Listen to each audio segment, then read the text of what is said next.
भगवान श्री कृष्ण का रहस्यमय रत्न एक प्राचीन और अनसुनी कथा है जो कई पीढ़ियों से लोगों के दिलों में बसी हुई है।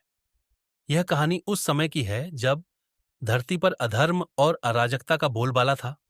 लोग स्वार्थ और लालच में जी रहे थे और ईश्वर की आराधना को भूल चुके थे। रत्न की उत्पत्ति कथा के अनुसार यह जादुई रत्न समुद्र मंथन के दौरान प्रकट हुआ था। देवताओं और दैत्यों ने मिलकर समुद्र मंथन किया था, जिसमें कई बहुमूल्य रत्नों के साथ यह रत्न भी उत्पन्न हुआ। यह रत्न अद्भुत था क्योंकि इसकी एकमात्र अद्वितीय क्षमता थी। यह प्रतिदिन 77 किलोग्राम सोना उत्पन्न कर सकता था। लेकिन यह सोने की तुलना में कहीं अधिक मूल्यवान था, क्योंकि यह उन लोगों को शक्ति और समृद्धि प्रदान करता था जो सच्चे मन से भगवान श्री कृष्ण की आराधना करते थे। रत्न की खोज समय के साथ यह रत्न एक गुफा में छिप गया, जिसके पास ही एक पवित्र सरोवर था। इस गुफा की रखवाली एक दिव्य प्राणी करता था, जो केवल योग्य भक्तों को ही वहां प्रवेश करने की अनुमति देता था। कई लोग इस रत्न की खोज में निकले, लेकिन सभी असफल रहे।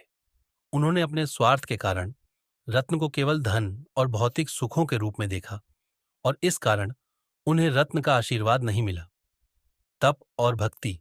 एक समय एक सच्चे भक्त का नाम दिव्य था, जो अपने ईश्वर श्री कृष्ण के प्रति अत्यंत भक्ति और श्रद्धा रखता था। उसने सुना था कि भगवान के इस जादुई रत्न को केवल तप और समर्पण के माध्यम से प्राप्त किया जा सकता है। उसने अपनी जिंदगी की सारी इच्छाओं का त्याग कर दिया और उस पवित्र सरोवर के पास तप करने लगा।